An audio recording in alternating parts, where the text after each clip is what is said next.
అడుగో నాకు చెప్తున్నాడు, నాకు చెప్తున్నాడు. కోపం వచ్చింది అడికి బాగా. తన్ను మీ అయ్యను తన్ను.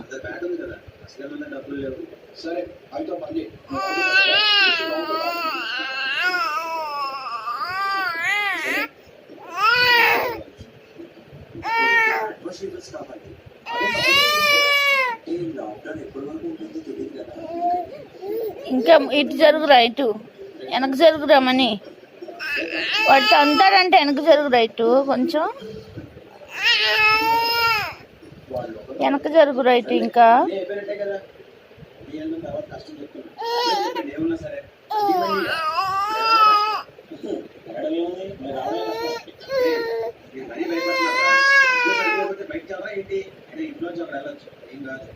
అక్కడ వెళ్ళొచ్చు కానీ వాడు తిరిగి వెళ్ళదనుకో, మళ్ళీ మిగిలిన వెళ్ళి మనం మోసుకొని రావాలి.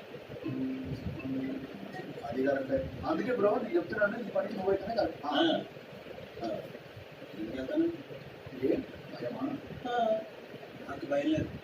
మరి అదే నేను ఇంట్లో బట్టలు వండుతున్నాను, వంట వండుతున్నాను, బట్టలు కడుగుతున్నాను, రోజులు దొరుకుతున్నాను, కూలర్లో వాటర్ అయిపోతే తింటున్నాను, ఇంకా చాలా చేస్తాను. కానీ ఇవన్నీ చెప్పి చాలా నీళ్ళు లేవని చెప్పి ఆకాశం మీరు బాధ్యత ఉండకల్లా మీ పనులు చేస్తున్నారు. ఇంట్లో మీరు గణేశం సరుకులు కూడా తీసుకురాలేరా? ఏంటంతా ఆలోచిస్తున్నారు? నేను ఏమన్నా రాళ్ళ బ్రో నీకు ఎన్ని రాళ్ళు కావాలన్నా మోస్తాను. నాకు అప్లై చేయడం తెలియదు, దాని కష్టపడి మోసుకొని ఇస్తాను. కానీ బయటకు మాత్రం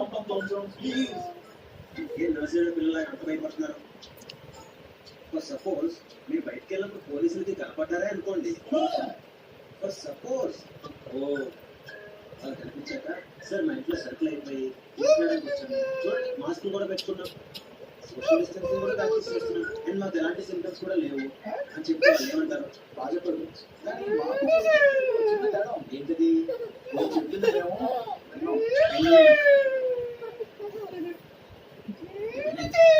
వెళ్ళొచ్చు కదరా.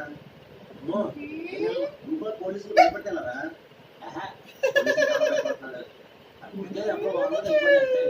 మరి బయట సూపర్ మార్కెట్కి ఎంతో మంది వస్తారు, ఏవేవో టచ్ చేస్తారు. అవన్నీ మనం టచ్ చేసినా మనం ఉన్నా కస్టమర్ ఎంత చెక్ చేస్తారో సూపర్ మార్కెట్ లో చెప్తున్నప్పుడు అంతకన్నా దారుణంగా చెక్ చేస్తారా? అయినా నేను చూపించారండి. పైగా వాళ్ళు చెక్ చేసిన ఒకటి బాడీ కనిపించింది. లేక మీకు బ్లడ్ టెస్ట్ చేసి రిపోర్ట్లు వచ్చి మీకు చూపించినందుకు ఎలా ఏంటి? కరెక్ట్.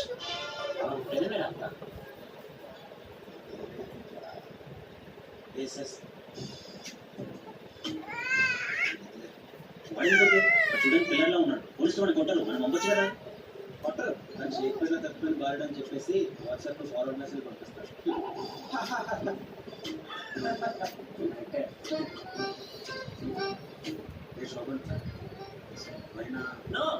ఏంటో ఏం ఎవడన్నా వెళ్తే మాత్రం తినడానికి చెప్తే తాగడానికి కూల్ డ్రింక్స్ అని చెప్పేసి అంటావు, కానీ నువ్వు మాత్రం వెళ్ళవా? తెచ్చినాక ఎవరికి మనసులో 2 రోజులు అవగొట్టేస్తావు కదా. ఈసారి నువ్వు వెళ్తే చూడడానికి కష్టం తెలియదు.